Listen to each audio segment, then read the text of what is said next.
अस्सलाम वालेकुम नाज़रीन, प्रोग्राम दो टोक के साथ मैं हूं आपकी होस्ट शुमाइला नवाज। नाज़रीन, बहुत अहम टॉपिक है क्योंकि शहर कायद के बासियों का जो एक महंगाई का मामला है उस पर आज काम किया गया है और असिस्टेंट कमिश्नर ने बहुत आज काम किया क्योंकि जो हमारे कमिश्नर कराची हैं सैयद हसन नकवी साहब, उन्होंने हिदायत जारी कर दी थी कि तमाम कमिश्नर जो हैं वो दूध की कीमतों और उसकी क्वालिटी के हवाले से एक्शन लें और जाके कार्रवाइयाँ करें। और इसी को मद्देनजर रखते हुए इन हिदायत की रोशनी में जो असिस्टेंट कमिश्नर से आज सारा दिन ही मसरूफ उन्होंने गुजारा।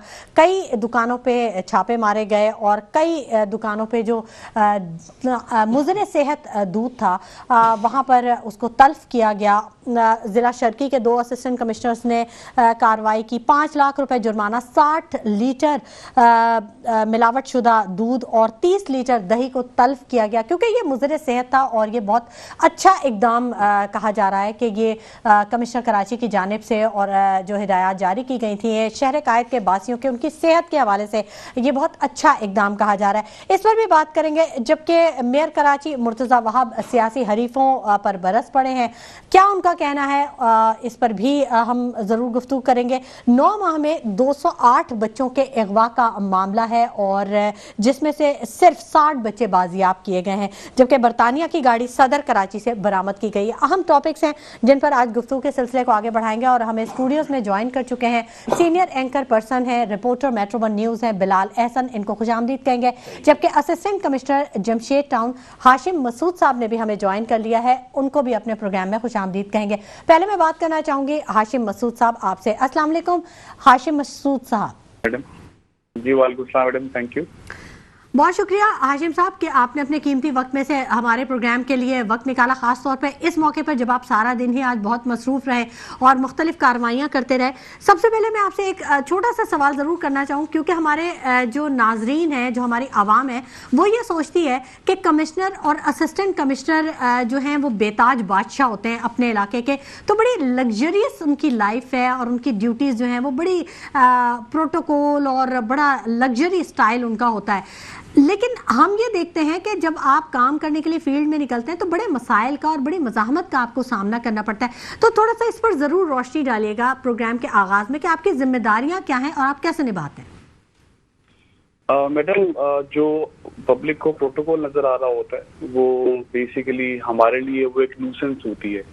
हमें वो पर्सनली अच्छा नहीं लग रहा होता, but sometimes it is necessary क्योंकि हम सोसाइटी के सबसे बुरे लोगों के साथ भी कभी कभी डील कर रहे होते हैं, माफियाज के साथ डील कर रहे होते हैं। सोसाइटी में जो पावरफुल माफियाज हैं, आम बंदा तो उनके साथ नहीं लड़ सकता।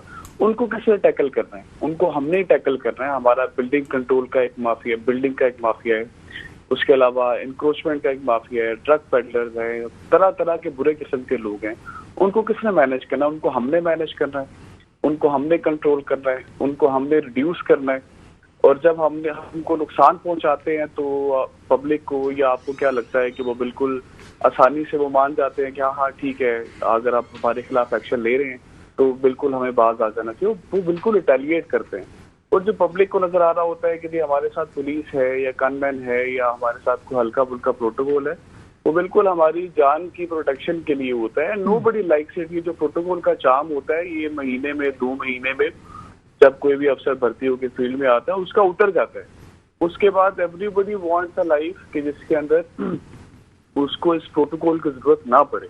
बट ये जरूरी होता है, पब्लिक को ये समझना चाहिए कि हमें इसका कोई शौक नहीं होता, बट ये नेसेसिटी होती है। सही, ठीक है, ठीक है। आज जो आपने कार्रवाइयाँ की कमिश्नर कराची की हिदायत की रोशनी में, उनके हवाले से थोड़ा सा बताइएगा कि क्या सूरत हाल आपने देखी, कैसे कौम के बच्चों के मुस्तकबिल के साथ खेला जा रहा है, उनकी सेहत के साथ खेला जा रहा है। क्योंकि जब तक एक बच्चा, दूध एक ऐसी चीज़ है जो कि हर घर की ज़रूरत है और ऐसे मौके पे जब बच्चों को अगर मुज़र सेहत दूध मैसर होगा तो ऑब्वियसली उनकी ज़हनी और जिस्मानी नशोनुमा मुतासिर होगी। तो आपने आज जो कार्रवाइयाँ की हैं उनके हवाले से जरा बताइएगा। Definitely madam, I was instructed by commissioner साहब as well as by DC साहब कि दूध की मल्टीपल शॉप्स के ऊपर कार्रवाइयाँ करनी है और चेक करना है ऑन द स्पॉट। हमारे साथ सिंध फूड अथॉरिटी और उनकी मोबाइल वैन मौजूद थी टेस्टिंग लैब मौजूद थी जिसके अंदर आप बिल्कुल दूध का सैंपल लेते हैं तो वो आपको पूरे उसके कंटेंट एक्सप्लेन कर देता है, जिसके अंदर एडेड वाटर कितना है, एडेड ग्लूकोज लेवल कितना है, फैट लेवल कितना है और उसके बाकी सारे कंटेंट्स भी। तो आपने कहा कि जिंदगियों के साथ खेला जा रहा है, but I was a bit surprised and satisfied as well कि हमें बहुत ज्यादा वो एलेशन इसके अंदर नजर नहीं आई। हमने काफी शॉप्स को चेक किया, लेकिन सिर्फ उसमें से मुझे एक शॉप मिली जिसके अंदर जो दूध था वो कंटामिनेटेड था और उसके अलावा जो दही था वो भी कंटामिनेटेड था, उस पे इंसेक्ट्स वगैरह पाए गए। उसको हमने तलब कर दिया जिस तरह आपने अपने शो के इंट्रो में बताया। But on the other hand बाकी शॉप्स के ऊपर जो दूध के अंदर कोई डिटर्जेंट हमें नहीं मिला, दूध के अंदर मिलावट भी हमें ना होने के बराबर मिली। बट जो हाइजीनिक कंडीशन थी शॉप्स की उनके ऊपर जो हम क्वेश्चन अभी रेस कर सकते हैं कि मक्खियां, उसके अलावा फ्यूमिगेशन नहीं करवाई गई, कॉकरोचेस हमें नजर आए, बिल्कुल सफाई सुथराई का ख्याल नहीं रखा गया। देखिए इस्लाम, हम मुसलमान हैं मेजोरिटी पाकिस्तान की, और इस्लाम में तो सफाई निस्फ़ ईमान होती है और हमें अपने इर्द गिर्द आप देख लें कहीं भी वो अपने ईमान का आधा हिस्सा नजर नहीं आ रहा होता, चाहे वो हमारी गलियां हैं या हमारी सड़कें हैं। मैं आपके चैनल के तवज्जुह से ही तमाम पब्लिक से रिक्वेस्ट करना चाहूंगा कि ये एक बेसिक चीज है सफाई, ये ना कि सिर्फ दूध की शॉप पे होनी चाहिए बल्कि हर एक खाने पीने की शॉप पे होनी चाहिए, हर जगह पे होनी चाहिए। मैडम हम डस्टबिन लगवाते हैं बट अनफॉर्चुनेटली डस्टबिन को चोरी कर लिया जाता है, हम मजीद लगवाते हैं। बहुत सारी शिकायत मौसूल हो रही थी, दूध में सर्फ मिलाया जाता है झाग बनाने के लिए, दूध में फॉर्मेलिन मिलाया जाता है उसको। मैडम हमने उसके हमने टेस्ट किए, कल जितनी हमने शॉप्स का सैंपल लिया उसके हमने टेस्ट किए, हमें कहीं पे वो फिलहाल नजर नहीं आया। अच्छा। अगर हमें नजर आएगा तो हम पब्लिकली अच्छा, मार्केट में कुछ ऐसे केमिकल्स भी आ चुके हैं जिनमें अगर पानी मिलाया जाए तो वो दूध की शक्ल इख्तियार कर लेते हैं, लेकिन उसकी क्वालिटी खुसूसियात जो है वो दूध की नहीं होती, केमिकल है वो। मैडम हमने इस चीज का टेस्ट किया, मैंने आपसे अर्ज की, हमने इस चीज का टेस्ट किया, लेकिन हमें ऐसा कोई सैंपल मार्केट में नजर नहीं आया, हमारी नजर से नहीं गुजरा। अच्छा चले, ये तो बहुत अच्छी बात है। जी अल्लाह का शुक्र है, अगर किसी को कोई कंप्लेंट है या ऐसी कोई इन्फॉर्मेशन है तो प्लीज हमें इन्फॉर्म करें। इनसे पूछें कि ठीक है। हमारे साथ senior anchor person Bilal Ehsan भी मौजूद हैं हमारे स्टूडियोज में ही, रिपोर्टर भी हैं मेट्रो वन न्यूज़ के और इस स्टोरी को कवर भी कर चुके हैं तो वो भी आपसे कुछ पूछना चाह रहे हैं। बिलाल साहब बताइएगा क्या कहना चाह रहे हैं। जी सर, अस्सलाम वालेकुम हाशिम साहब। जी वालेकुम साहब। हमारी आपकी तो मुलाकात है माशाल्लाह। जी बिल्कुल। मुझे ये बताइए कि आप कह रहे हैं कि आपको इसमें अडल्ट्रेशन जो है, जिसमें कि जैसे कि मैडम ने पूछा कि डिटर्जेंट के सबूत नहीं मिला या दीगर चीज़ों के सबूत नहीं मिले, तो फिर आपकी जो प्रेस रिलीज में आई है कि मुज़र सेहत दूध हमने जब्त किया, तो ये मुज़र सेहत दूध क्या चीज़ थी, इसमें क्या चीज़ें ऐसी थी? जी मैंने आपको बोला मैंने मल्टीपल शॉप चेक की थी और मैंने अभी अर्ज किया कि सिर्फ एक दुकान पे मुझे ऐसा दूध मिला जिसपे अडल्ट्रेशन थी, उसको हमने तलब कर दिया। वो 40 लीटर के करीब था। उसमें अडल्ट्रेशन में क्या चीज मिक्स थी उसके अंदर? उसमें क्या चीजें मिक्स थी? उसके अंदर सर्फ वगैरह कुछ मिक्स नहीं था, उसके अंदर पानी मिक्स था। और अच्छा, गंदा पानी मिक्स होगा? जी पानी मिक्स था। अच्छा ठीक है हाशिम मसूद साहब, लेकिन एक और चीज़ मैं आपसे ज़रूर पूछना चाहूँगी कि हम अब ये देख रहे हैं ये जदीद दौर है। अभी आपने कहा कि अगर किसी को कोई मसला है तो वो हमें कंप्लेन कर सकता है, कोई ऐसा कंप्लेन नंबर, कोई वेबसाइट, कोई ऐसी चीज़ कोई जो इजी अप्रोच हो, आपकी कोई ऐप जो इजी अप्रोच हो आपको रीच कर सकें आवाम? मैडम बहुत सारे पैसे खर्च करके कमिश्नर कराची ने बहुत अच्छी एक पोर्टल बनाई है, बड़ी यूजर फ्रेंडली पोर्टल है। वहाँ पे आप जाके किसी भी किस्म की कंप्लेंट कर सकते हैं, चाहे वो नाम क्या है पोर्टल का? Commissioner Karachi complaint portal. Commissioner Karachi complaint portal, ठीक है। ठीक, तो उस पे चाहे कोई इलीगल बिल्डिंग है, चाहे कचरा पड़ा हुआ है, हमारे पास तो रोज की बुनियाद पे कंप्लेंट्स आ रही होती हैं और वो बहुत अच्छी डेवलप की गई वो पोर्टल है और हम उसको रिजॉल्व करके हर मंडे को कमिश्नर साहब हमसे जो पिछले हफ्ते में कंप्लेंट्स हमें असाइन की गई होती हैं और उसको जो रिजॉल्व किया गया होता है उसमें से डिफरेंट असिस्टेंट कमिश्नर्स की वो कंप्लेंट्स को चेक भी कर रहे होते हैं। जो अच्छा काम करते हैं उनको शाबाशी मिल रही होती है, जो बुरा काम करते हैं उसके ऊपर उनके सरजरिश भी हो रही होती है। अच्छा ठीक है, एक बहुत अच्छी बात आपने कही कि आपने कंप्लेन को रिजॉल्व करने के लिए आप तमाम तर कोशिशें करते हैं। आज मैं डीसी ऑफिस मलीर का मैंने विजिट किया था, मैं वहाँ पर मौजूद थी और मैंने ये देखा कि वो अंदर तो ठीक है, ऑफिस तो बड़ा साफ सुथरा सब कुछ बना हुआ है, लेकिन जहाँ पे पार्किंग है उसके बैक साइड पे तो वहाँ पे काफ़ी कचरा मुझे नज़र आया। तो क्या सिर्फ जो ऑफिस के प्रेमिसेस है सिर्फ वहीं पे तमाम अहकामात दिए जाते हैं, थोड़ा इर्द गिर्द भी अगर नजर रखी जाए तो क्या बेहतर नहीं होगा? अच्छा madam, I am posted in district east. I am not posted in district police, so I cannot comment. जी जी, आप बिल्कुल, आप मुझे पता है कि आप जमशेद टाउन के हैं डीसी। मैं एक बात आपको कह रही हूँ, हो सकता है जमशेद टाउन का जब मैं विजिट करूँ तो मुझे कोई और चीज नजर आ जाए और मैं जरूर आपसे उसको डिस्कस करूँ। अगर आपको नजर आएगी आप प्लीज डिस्कस कीजिएगा, उसको रिजॉल्व करवा लेंगे। ठीक है ठीक है। आपका जो ऑफिस है एग्जैक्ट कहाँ पर मौजूद है? Madam, my office is located on Qamar Ali Abbasi Road near Civic Center, opposite to Nasser Stadium. ठीक है ठीक है, मशरिक सेंटर के बिल्कुल सामने है। जी मैम।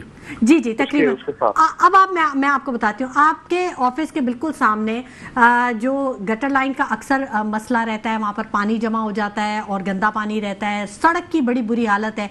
तो मतलब ये चीज़ें हैं जो नज़र आती हैं और आवाम इनसे तकलीफ़ का इजहार भी करती है कि एक अथॉरिटी है वहाँ पर, लेकिन इसके बावजूद वहाँ पर ये काम पेंडिंग में। मैडम इशू पता क्या है? इशू ये है कि कराची फॉर एग्जाम्पल अगर आप शेख क्वार्टर्स की बात करती हैं तो वहाँ पे यहाँ हमारे पास 3 लाख लोगों की रहने की कैपेसिटी है। ठीक है। बट हमारे पास डबल से भी ज्यादा पॉपुलेशन इस वक्त कराची में रह रही है। कोई भी सिटी जब डिजाइन किया जाता है अर्बन प्लानिंग में तो एक पर्टिकुलर पॉपुलेशन को कुछ सालों के लिए ध्यान में रख के डिजाइन किया जाता है। लेट्स सपोज एक एरिया है, वहाँ पे 100 लोगों की कैपेसिटी है, सिर्फ इसकी 100 लोगों की कैपेसिटी है कि जो वो रोड्स पे चल सके। बट इस वक्त अगर वहाँ पे 400 लोग रह रहे हैं तो डेफिनेटली उसको हमें सिस्टम को पूरा उखाड़ के फिर उसको नया सिस्टम डालना पड़ेगा। दिस इज तकरीबन हर इलाके में ही ये मसाइल है। एग्जैक्टली। इन कराची में जो पॉपुलेशन है वो बूम में ब्लास्ट कर चुकी है। कुछ इदारों में कोऑर्डिनेशन का भी मसला है, इदारों में कोऑर्डिनेशन नहीं है, आई थिंक ऐसा ही। मैडम कोऑर्डिनेशन के थोड़े बहुत इश्यूज हर जगह होते हैं, बट कमिश्नर कराची और डीसी साहब ensure both of them ensure के कोऑर्डिनेशन जो है वो बहुत इफेक्टिव हो। अगर आप जमशेद क्वार्टर्स की बात करती हैं तो I have made my WhatsApp groups, और किसी भी इदारे का कोई भी मसला होता है तो हम सब लोग उसके अंदर कोऑर्डिनेट कर रहे होते हैं। उसके अंदर टीएमसीज भी इन्वॉल्व है, यूसीज भी इन्वॉल्व है, पुलिस है, के इलेक्ट्रिक है, बाकी सब है। तो कोऑर्डिनेशन में हम एटलीस्ट जमशेद क्वार्टर्स में there is no lack of coordination, और I am sure commissioner sahab और DC sahab both of them try their best कि वो मैक्सिमम कोऑर्डिनेशन इंश्योर करें। ठीक है ठीक है। अभी कुछ और हिदायत भी जारी की गई हैं कमिश्नर साहब की जानिब से इस इशू के अलावा दूसरी चीजों के हवाले से, तो जरूर शेयर कीजिएगा। मैडम कमिश्नर साहब की तरफ से हमारे लिए यही हिदायत है कि प्राइस चेकिंग के ऊपर हमने प्रॉपर एक्शन लेना है, क्योंकि देखिए जो प्राइस चेकिंग होती है वो सिर्फ डिमांड और सप्लाई, जो प्राइसेस होती हैं वो सिर्फ डिमांड और सप्लाई से डिटरमिन नहीं हो रही होती है, वो उसके अंदर बहुत से एक्सटर्नल फैक्टर्स होते हैं। तो उन एक्सटर्नल फैक्टर्स को बेसिक कमोडिटीज पे चेक करने के लिए फिर एसीज अपना रोल प्ले करते हैं। तो उसके ऊपर कमिश्नर साहब ने हमें हिदायत दी हुई है। हम पूरी सप्लाई चेन को मॉनिटर कर रहे होते हैं from the grower till the consumers. तो उसके अलावा सफाई सुथराई पे और जो भी सिविक इश्यूज हैं उनके ऊपर भी कमिश्नर साहब की हिदायत हमें है। एंटी इंक्रोचमेंट पे बड़ी सख्त हिदायत है कमिश्नर साहब की, और वो डायरेक्टली हमसे पूछते हैं। हार्ड एंटी इंक्रोचमेंट तो हम जहाँ भी हो वो गवर्नमेंट से करते हैं, बट सॉफ्ट एंटी इंक्रोचमेंट से हमारे पास केएमसी भी है, वो भी काम कर रहा होता है, टीएमसीज भी काम कर रही होती हैं, और जहाँ उनसे काम नहीं हो रहा होता वहाँ फिर हम भी इन्वॉल्व होकर काम कर रहे होते हैं। आज भी आपको शायद पता चला हो पीआईबी कॉलोनी में 40 साल के बाद जमशेद क्वार्टर से हमने एंटी इंक्रोचमेंट की है, और बहुत हार्ड और सॉफ्ट एंटी इंक्रोचमेंट हमने वहाँ पे की है, और ट्रक पेडलर्स को भी हमने वहाँ से रूट आउट किया है। रोड को भी हमने 6 फीट आज खोल दिए है, 6 फीट इंशाल्लाह हम कल खोल देंगे। उसको फिर हम टीएमसी के साथ मिलकर डेवलप करेंगे और इलाके को भी हम बेहतर करेंगे। तो बहुत सारी चीजों के ऊपर कमिश्नर साहब की हिदायत होती है। और एसी की तो जॉब इस तरह की होती है कि everything under the sun is the job of AC.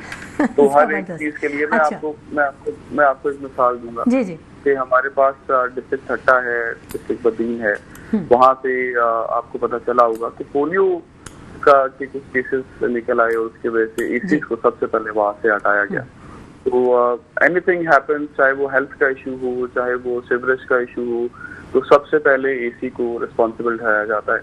और डेफिनेटली अगर जैसे आपने बात की, लोगों को कोई प्रोटोकॉल नजर आता है या लोगों को नजर आता है कि जिनकी कोई लग्जूरियस लाइफ है, दैट टाइम वो बेसिकली एक बड़ी हम्बल सी डिसेंट सी लाइफ होती है। उसके साथ साथ रिस्पॉन्सिबिलिटी भी उतनी बड़ी होती है। और चाहे कोई भी इशू हो जाए, किसी का भी हो, सबसे पहले रिस्पॉन्सिबिलिटी ही एसी के ऊपर आती है। बिल्कुल बिल्कुल। हाशिम मसूद साहब, आप हमारे साथ ही रहिएगा, क्योंकि आप बिलाल एहसन से भी आपकी कोऑर्डिनेशन है, उनसे भी बड़े अच्छे ताल्लुकात हैं आपके। तो बिलाल एहसन साहब से मैं ज़रूर बात करना चाहूँगी। बिलाल एहसन, आप क्योंकि फील्ड में रहते हैं, आवाम से आपका भी डायरेक्टली रब्ता है, जो भी शिकायत होती हैं आवाम को, वो आपसे बड़ा फ्रैंकली कह सकते हैं बगैर किसी प्रोटोकॉल के। तो आप कैसे देखते हैं ये जो कार्रवाइयाँ हो रही होती हैं असिस्टेंट कमिश्नर्स की जानिब से या डिप्टी कमिश्नर्स की जानिब से, तो ये आवाम मुतमईन होती है या वो उनको मजीद कुछ और उम्मीदें वाबस्ता हैं? देखिए, बात सिंपल से ये है कि कराची शहर हकीकत में बहुत बड़ा है और हमारे पास जो टोटल 7 डिस्ट्रिक्ट हैं, ये 7 डिस्ट्रिक्ट बहुत कम है। ठीक है। सिर्फ डिस्ट्रिक्ट ईस्ट को ही ले लें आप, तो डिस्ट्रिक्ट ईस्ट इतना बड़ा डिस्ट्रिक्ट है कि एक सब डिवीजन्स होते हैं, जैसे सब डिवीजन आपका गुलशन इकबाल है, एक गुलशन इकबाल 1 है, गुलशन 2 है, फिर उसके बाद आपका जमशेद टाउन है या फिरोजाबाद है, आपके पास ये सारे हैं। ये डिस्ट्रिक्ट इतने बड़े बड़े सब डिवीजन की, इसमें एक असिस्टेंट कमिश्नर कुछ भी नहीं कर सकता। या इसमें मुख्तार कार होते हैं, एक ही मुख्तार कार है, फिर दीगर है, वो नहीं कर सकते। इसके लिए यकीनी तौर पे ये है कि एक सिस्टम बनना चाहिए, जिसमें सिस्टम में सबसे ज़्यादा हमारे यहाँ कराची शहर के अंदर जो 2 चीज़ों की सबसे ज़्यादा जो शिकायतें होती हैं, एक आपकी होती है बल्दियाती शिकायत, दूसरी होती है एडमिनिस्ट्रेशन शिकायत। जैसे मिसाल पर ये चीज़ें महंगी बिक रही हैं, ये चीज़ें जो है वो इसमें अडल्ट्रेशन है, जैसे कि असिस्टेंट साहब ने बताया। सिंपल सी बात यह है कि मेन पावर के अलावा भी ये है कि हमारे इदारों के अंदर जो बंदे बैठे हुए हैं, वो तमाम के तमाम इदारे में जो बंदे बैठे हैं, they are not a clear, मतलब कि उसके अंदर कुछ ना कुछ अब करप्शन का बहुत ज्यादा आंसर भी होता है। ठीक है जी, ये वजह है। तो मुझे एक बात बताइए, मैं तो चूंकि मैं मेयर कराची साहब से भी पूछ चुका हूं, मैं कमिश्नर साहब से भी मैंने बात की थी इस बात को कि इतनी इंक्रेजमेंट की जो आपकी कार्रवाइयां होती हैं, मिसाल के तौर पर आप चले जाएं PIB चले जाएं या आप चले जाएं, अभी बताया ना हाशिम साहब ने कि 40 साल बाद एनक्रोचमेंट की गई। तो वही मैं कह रहा हूँ ना आपसे कि PIB पे मेरे साथ भी खड़ी रमजानों में, तो कहने का मकसद ये है कि इंक्रोचमेंट की गई, लेकिन ये इंक्रोचमेंट, अब ये असिस्टेंट कमिश्नर यहाँ से इनका ट्रांसफर हो जाएगा या DC का ट्रांसफर हो जाएगा, उसके बाद वो इंक्रोच जो दोबारा वापस आ जाएगी, फिर वहीं से दोबारा से शुरू हो जाएगा। तो कहना है कि हमारे एक सिस्टम तो है, लेकिन उस सिस्टम के अंदर जो लोग काम कर रहे हैं ना, वो लोग काम जो कर रहे हैं वो इतने क्या वजूहात है, कौन लोग इनका सर उनके हाशिम साहब से पूछते हैं ना। हाशिम साहब, ये जो एक नुक्ता उठाया है बिलाल एहसन ने, ये बड़ा इंपॉर्टेंट है कि अगर अब जैसे हुकूमतें कोई काम शुरू करती हैं, अब जब हुकूमत तब्दील होती है तो वो काम वहीं पे अधूरा छोड़ दिया जाता है या उसे ख़त्म कर दिया जाता है और फिर नए सिरे से काम शुरू किया जाता है। इसी तरह जब एक डिप्टी कमिश्नर का तबादला होता है किसी दूसरी जगह, तो उसके जो काम होते हैं वो वहीं पे छोड़ दिए जाते हैं, अधूरे छोड़ दिए जाते हैं, या अगर उसने कोई काम मुकम्मल किया तो वो दोबारा से वहाँ पे दूसरी वो चीज़ें नज़र आने लगती जो कि उसने रोकी भी होती हैं। तो इस बारे में कोई कानून साजी की जा रही, ये मामला उठाया आपने कमिश्नर कराची के सामने? मैडम, आपने जो बात की कि जी एक DC ट्रांसफर हो जाता है तो उसके बाद या AC ट्रांसफर हो जाता है, बट लाजमी तो ये ना कुछ के साथ उसका कमिश्नर भी ट्रांसफर हो जाए या DC भी। Let's suppose if I get transfer tomorrow, मेरा DC साहब तो बैठे हैं ना कि जिनको पता है कि जमशेद क्वार्टर्स में क्या चल रहा था, जो कि डेली की बेसिस पे उससे अपडेट्स ले रहे होते हैं, वो जो अगला AC आएगा वो उससे भी कंटिन्यू करवाएंगे। तो मेरा नहीं ख्याल कि ये बहुत बड़ा एक कोई इशू है। अगर मैं ट्रांसफर हो जाता हूँ तो DC साहब जो नेक्स्ट AC आएगा उससे वो सारे काम करवाएंगे जो मैं कर रहा था। अच्छा। और शायद कुछ बातें मैं नेक्स्ट आने वाले AC को ना सही तरीके से बता पाऊँ, but the point is DC sahab would be there to ensure कि वो कंटिन्यूटी रहे। अब बिलाल एहसन साहब ने दो बातें की और probably I would like to share my 2 cents on those 2 things. First of all Bilal Ahsan sahab ने कहा कि, या आपने कहा कि अवाम को शायद हमसे कुछ ज़्यादा तवक्कुआत है। जिस तरह अवाम को हमसे तवक्कुआत होती है, हमें भी अवाम से तवक्कुआत है। अच्छा, अगर मैं एक जगह पे जाता हूँ, मसलन मैं आपको बताता हूँ, अगर मैं एक जगह पे कचरा पड़ा हुआ है और मैं डस्टबिन लगवाता हूँ, तो मेरी आवाम से ये तवक्को होगी कि वो उस डस्टबिन का ख्याल रखेंगे और उसी में कचरा फेंकेंगे। यहाँ पे मैडम 12 वीडियोस मेरे पास मौजूद है कि डस्टबिन या तो चोरी कर ली जाती है या वो खाली होती है और कचरा बाहर फेंका होता है। अब ये मैंने उनको जाके एक एक बंदे को सिखाना है कि जी आपने कचरा डस्टबिन के अंदर फेंक रहा है। हमारा इस्लाम हमें सिखाता है। बिल्कुल दुरुस्त कहा आपने हाशिम साहब, बिल्कुल दुरुस्त कहा। हमने कई डस्टबिन ऐसे भी देखे जिसमें लोगों ने आग लगा दी है जी जी, और वो मेल्ट हो गए। लेकिन इसमें बहुत ज्यादा कसूर मैं आपको बताऊं कि वो बच्चे हैं, वो अफगानी बच्चे जो घर घर से कचरा जमा करते हैं और फिर उसके बाद नालों में डाल देते हैं या उन डस्टबिन के अंदर वो आग लगा देते हैं। ये एक पॉइंट है। Can I complete? अगर मैं कहीं पौधा लगाता हूँ तो मेरी पब्लिक से ये एक्सपेक्टेशन है कि यार वो उस चीज का ख्याल, पौधे का ख्याल रखेंगे, उसको तोड़ने के बजाय उसको पानी देंगे।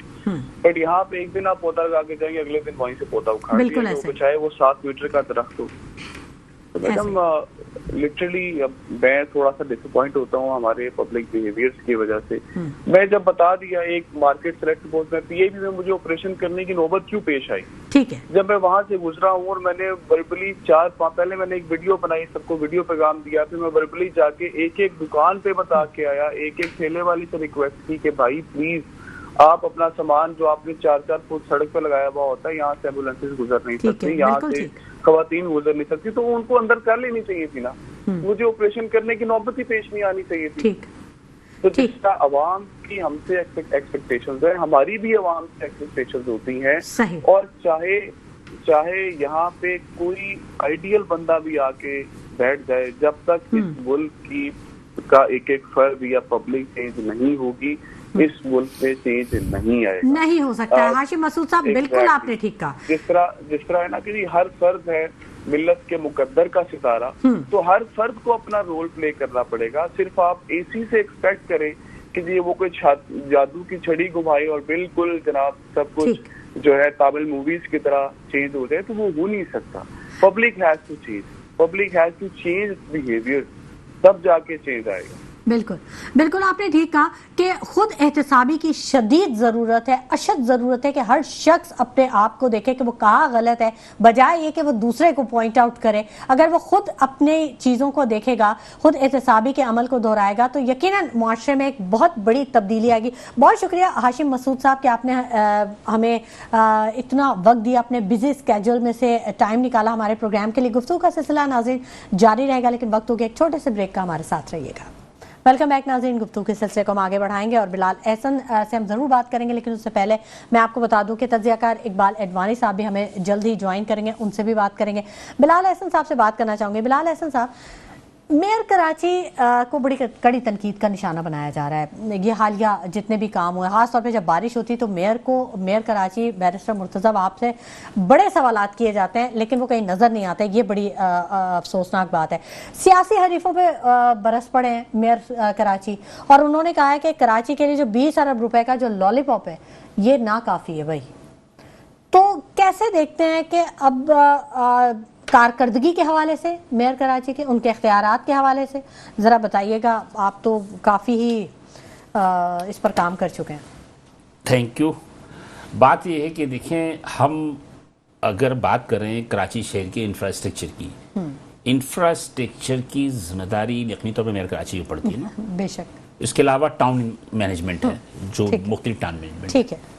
अब बात यह है कि कराची शहर की इंफ्रास्ट्रक्चर के हवाले से गुफ्तगू, मेरा ख्याल है कि हम सिर्फ मेट्रो वन टीवी चैनल की बात नहीं है, मेरा ख्याल है कि जिस टीवी चैनल को उठा लें आप, तो वो यही बातें करता है कि जनाब अली कराची के इंफ्रास्ट्रक्चर की बहाली कब होगी, दुरुस्ती कब होगी। सही। एक बारिश होती है, सड़कें टूट जाती हैं, नाले उबल पड़ते हैं, इमारतें मखदूश गिर जाती हैं, उसके बाद वादे वईद होते हैं कि जनाब के इसको हम यूं करेंगे दुरुस्त, और नाले यूं सफाई करेंगे, सड़कें यूं होंगी, उसके बाद दूसरी बारिश हो जाती। कल आपको पता गुज़श्ता रोज जो बारिश हुई, उसके बाद क्या शहर में सूरत हाल हुई, कितने घंटे की बारिश हुई?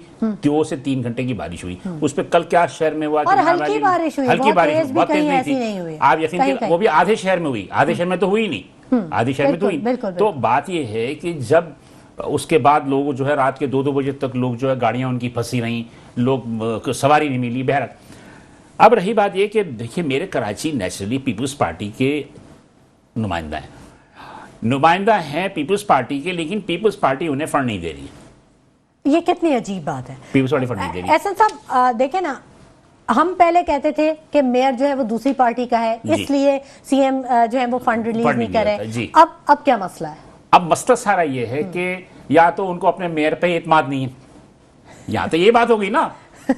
अच्छा, या तो अपने ये आपने बहुत खतरनाक बात कही है बिलाल हसन। अगर उनको मेयर पे एतमाद होती, मुझे एक बात बताइए कि ये 20 अरब का रोना जो रो रहे हैं मेयर कराची के, 20 अरब लो लिया, ये 20 अरब रुपए गवर्नर सिंध लेकर आए हैं। ये गवर्नर सिंध वफाक से लेकर आए हैं 10 अरब रुपए कराची के लिए, 10 अरब रुपए हैदराबाद के लिए। ठीक है जी, लॉलीपॉप की बात आती। अब बात ये है कि अब आप ये देखिए, एक नई बहस छिड़ी हुई है वो मरीम नवाज की जनाब की, उन्होंने जो बहुत सारी बातें की उस पर पीपल्स पार्टी की और दीगर लोग काफी ज्यादा चिरागपा भी हैं। मुझे बताया उन्होंने क्या गलत कहा। एनएससी अवार्ड आपको मिलता है, कहाँ जाते हैं पैसे?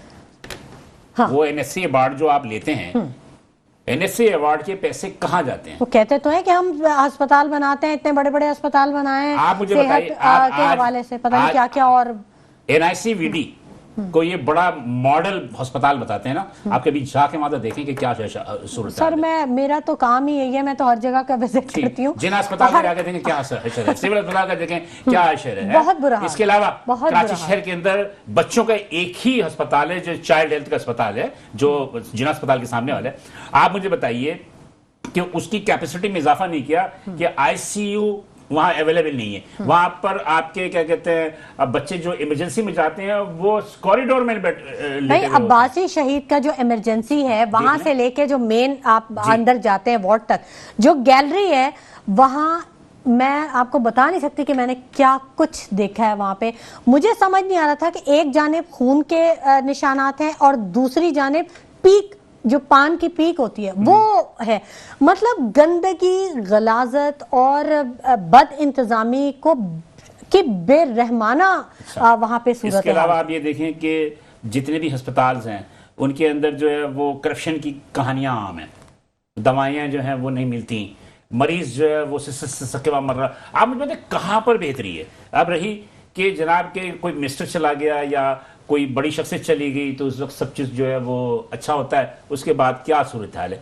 आप सिंपल सी बात बताएं, चलिए कराची को छोड़ दें, आप जाएं लाड़काना चले जाएं, आप सक्कर चले जाएं, खैरपुर चले जाएं, हैदराबाद चले जाएं, वहां के अस्पतालों की जो सूरत हाल है वो सूरत हाल अच्छी नहीं है। एक आम आदमी चीख चीख के उसके गले खुश्क हो चुका है। लेकिन बात ये होती है कि वो पैसे एनएससी अवार्ड के जाते कहाँ हैं? इसके अलावा सिंध बोर्ड ऑफ रेवेन्यू जो कि 1 खरब रुपए से ज्यादा का जो है वो टैक्स जमा करता है, वो पैसे कहाँ जाते हैं? वो पैसे कहाँ जाते हैं? आप सिर्फ वफाक की तरफ निगाह करके क्यों बैठे हुए हैं कि जनाब वफाक पैसे देगा तो हम ये करेंगे और वफाक कर, तो अभी सारे मंसूबे रोक दिए। जी, आपकी भी कुछ जिम्मेदारियां हैं ना। आप मुझे बताइए कि कराची शहर इतना बड़ा शहर है, ट्रांसपोर्ट का क्या निजाम है? क्या आप जो है चंद सौ जो है पिंक टैक्सी ले आते हैं, कभी ड्रामेबाजी करके, कभी आप रेड बस ले आते हैं, पिंक बस ले आते हैं, कितनी बसें हैं वो? और कराची शहर में आप यकीन कीजिए कि लोग बड़े परेशान हैं। बिलाल हसन, अहम बात यह है कि हम पीपल्स पार्टी के किसी भी नुमाइंदे को कोशिश करते हैं राब्ता करने की, तो वहां से कोई रिस्पांस नहीं आ रहा।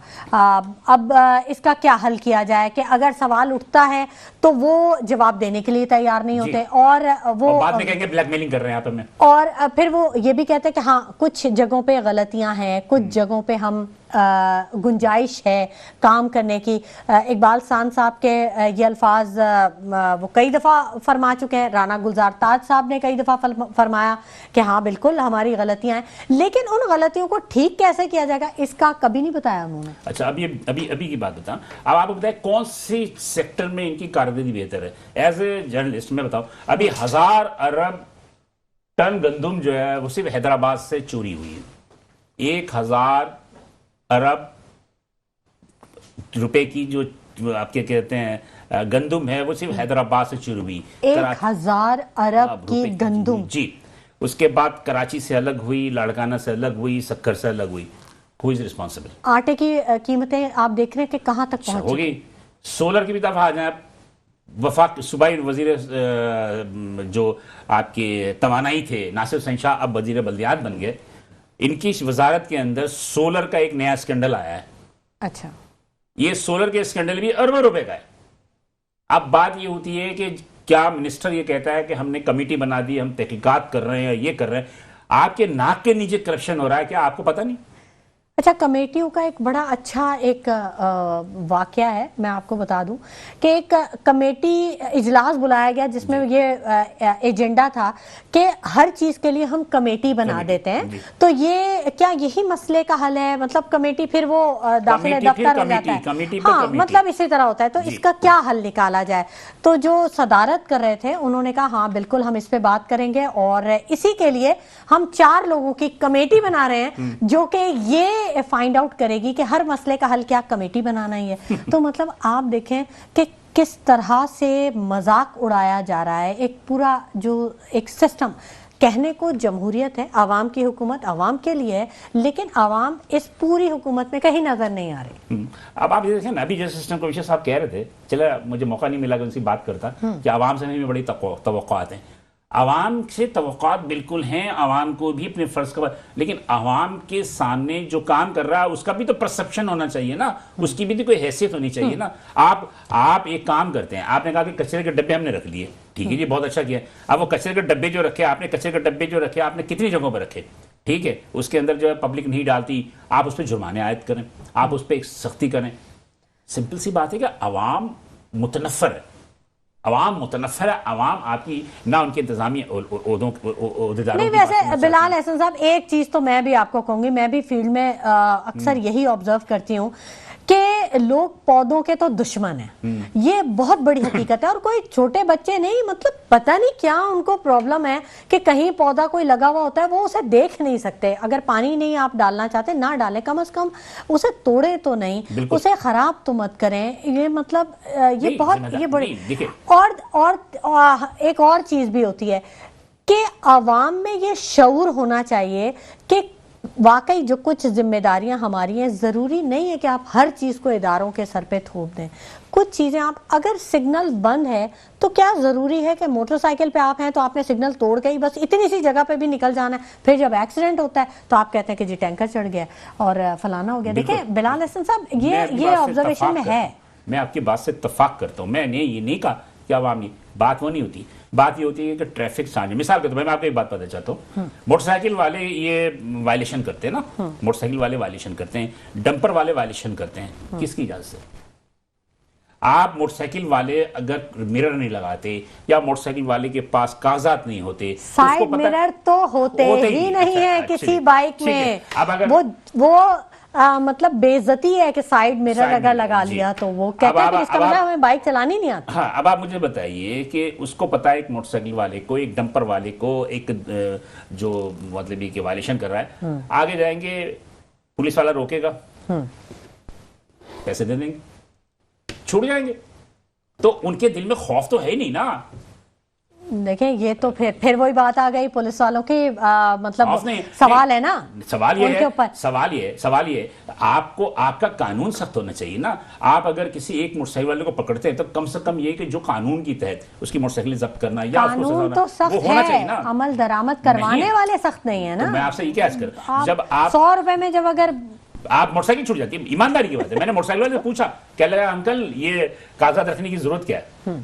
50-100 रुपए में काम हो जाता है। अब आप मुझे बताइए खौफ क्यों नहीं पैदा होता? ये टंपर के, ट्रक के जो आए दिन के हादसात होते हैं, आप इनकी जो यूनियंस हैं, इनकी जो एसोसिएशन इतनी तगड़ी होती है ना, इतनी तगड़ी होती हैं, ये वो पुलिस वाले हल्के होते हैं उनके सामने। चले एक और बड़ा अहम मामला है, टाइम क्योंकि कम रह गया तो बिलाल मैं जरूर आपसे ये बात करना चाहूंगी कि बच्चों के अगवा के केसेस रिपोर्ट हुए हैं। 9 माह की अगर हम फैक्ट्स एंड फिगर निकालें तो 208 बच्चों का अगवा हुआ, जिसमें से सिर्फ 60 बच्चे रिकवर हुए, 148 ताहाल लापता। ओनली ऑन इन कराची की बात करें। देखिए शुमाइला, बात ये है कि इस मसले पे थोड़ा सा मैं आपसे ये बता दूं, इसमें नेचुरली जो बच्चों का अगवा है या बच्चों के साथ जो बदसलूकी होती है, इसमें 50 to 60% जिम्मेदार वालिदैन होते हैं। ठीक है। इसलिए कि बच्चे अगर अगवा हो रहे हैं तो आप अपने बच्चों को जिस तरह आप देखते हैं कि खुलेआम आप बाहर घर के बाहर छोड़ देते हैं, बिल्कुल। घर छोड़ देते हैं, सही। ना आपको उसकी फिक्र होती है कि बच्चा कहाँ खेल रहा है, बच्चा कहाँ जा रहा है, किसके घर में जा रहा किसके है। घर में जा रहा है। बिल्कुल। तो बात यह कि इसमें तो 50 to 60% कसूरवार तो माँ बाप हैं। अब बात यह है कि अगर बच्चा आपको बोल के जा रहा है मैं नानी के घर जा रहा हूँ, मैं किसी रिश्तेदार के घर जा रहा हूँ, तो आप कंफर्मेशन तो करो ना कि बच्चा वहां जा भी रहा है या बाहर गली में खेल रहा है तो कोई बड़ा उसके साथ मौजूद हो। अब रही बात है, देखिए अब कानून हमारा क्या है, कानून हमारा ये है कि देखें ईमानदारी की बात है कि जो पहली बात बता रहा हूं कि पहले भी ये हुआ जब बीच में बच्चों की तादाद ज्यादा बढ़ गई तो लोगों को पता ये था कि कभी कोई बच्चा मोटरसाइकिल पे बैठा किसी के साथ कोई गोद में लेके जा रहा तो लोग रोक लेते थे ये किसका बच्चा है, वो इन्वेस्टिगेट करते थे कि किसका बच्चा है, तो जब वो सबूत देता था कि भाई मेरा अपना बच्चा है तो लोग छोड़ देते थे। ठीक तो है। एक जो किडनैपिंग वाले जो लोग थे उनके अंदर खौफ पैदा हो गया। अब होता क्या है कि हम इतने बेहिस हो गए, इखलाकियात बिगड़ गई, बेहिस हो चुके हैं, हम बेहिस हो चुके हैं कि अगर एक बच्चा रो रहा है, किसी के साथ रो रहा है, हमें महसूस हो रहा है कि बच्चा कंफर्टेबल नहीं है, हम ये पूछने की हिम्मत भी नहीं करते कि किसका बच्चा ये। बिल्कुल। इसमें सारी हम ये कहते हैं हम क्यों इस मामले में कि हमारा मामला ही नहीं। तो इसमें देखिए इसमें हमारी अपनी इखलाकी इक़दार भी इन्वॉल्व है। और इसके अंदर ईमानदारी की बात बताऊं कि इसमें 50 से 60% जो बच्चों के जो वालिदैन होते हैं उनका भी कसूर है कि भाई बच्चों के साथ अगर मिसाल पर वो स्कूल में कोई भेज रहे हैं, देखिए एक दिन में वाकया नहीं हो जाता, बच्चा आके रिपोर्ट तो करता होगा ना कि भाई ये हो रहा है, ये हो रहा है, आप उसको इग्नोर करते हैं। अब मतलब ये कि इसके अंदर हमें थोड़ा सा माशरती तौर पे भी हमें अपना किरदार अदा करना पड़ेगा, सारी चीजें पुलिस नहीं कर सकती। बिल्कुल बिल्कुल। बहुत शुक्रिया बिलाल एहसन कि आप तशरीफ लेकर आए और इतनी अच्छी बातें की, इतना अच्छा तज्जिया किया। बहुत शुक्रिया assistant commissioner Jamshed town Hashim Masood sahab, आपने हमें वक्त दिया। बहुत अच्छी और कीमती बातें और मालूमात आपसे भी हमें मिली। नाज़रीन, सोचने की बात यह है कि हर शख्स को अपना किरदार अदा करना होगा। कुछ जिम्मेदारियां शहरियों की भी हैं, वालिदैन की भी हैं, उन्हें अपना उन जिम्मेदारियों को देखना होगा और अगर खुद एहतसाबी के अमल को अपनाया जाए तो मेरा ख्याल है कि बहुत सारे मसाइल का हल जो है वो निकाला जा सकता है। सोचिएगा ज़रूर। इसी के साथ शुमाइला नवाज़ को इजाज़त दीजिए। अपना बहुत ख्याल रखिएगा। अल्लाह ने के बाद।